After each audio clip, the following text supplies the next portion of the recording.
Arti dan makna kenaikan Tuhan Yesus Kristus ke surga.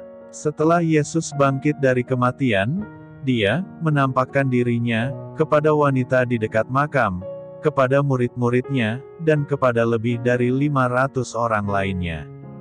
Selama 40 hari, Yesus mengajarkan murid-muridnya tentang kerajaan Allah.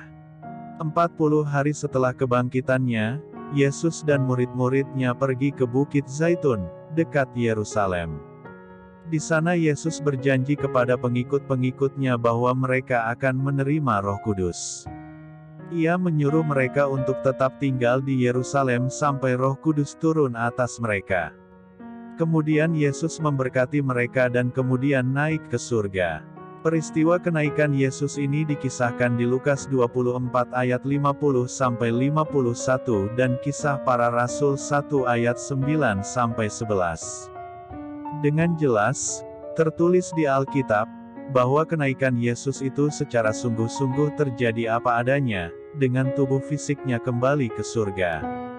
Dia naik dari tanah secara perlahan-lahan dan terlihat jelas disaksikan oleh banyak orang.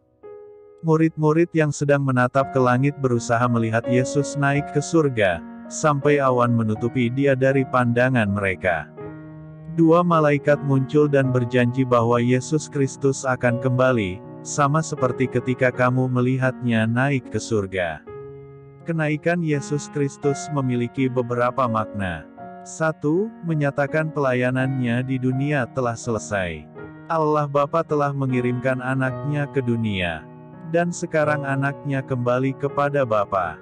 Waktunya sebagai manusia di dunia telah selesai. 2. Menyatakan kesuksesan misi dan karyanya di dunia. Semua pekerjaan yang harus dikerjakannya telah Dia selesaikan. 3. Menandakan bahwa Dia telah kembali kepada kemuliaan surgawinya. Kemuliaan Yesus terselubung selama Dia di bumi, terkecuali saat peristiwa transfigurasi perubahan, seperti yang dikisahkan di Matius 17 ayat 1-9. 4. Menyatakan peninggian Allah Bapa kepadanya, F1 ayat TV 20-23. Dia adalah anak yang dikasihi Allah Bapa, Mat 17 ayat 5. Yang telah ditinggikannya dan dikaruniakannya nama di atas segala nama, Filipus 2 ayat 9. 5. Memungkinkannya untuk menyiapkan tempat buat kita, Yo 14 ayat 2. 6.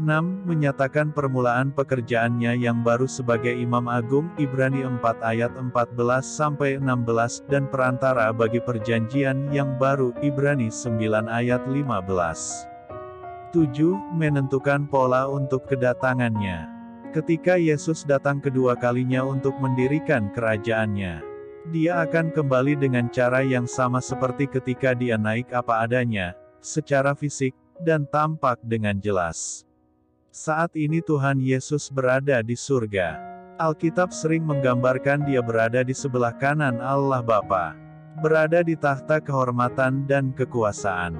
Kristus adalah kepala gereja, yang memberikan karunia rohani, dan sudah memenuhkan segala sesuatunya. Kenaikan Kristus ke surga merupakan peristiwa transisi antara pelayanan duniawi dan pelayanan surgawinya.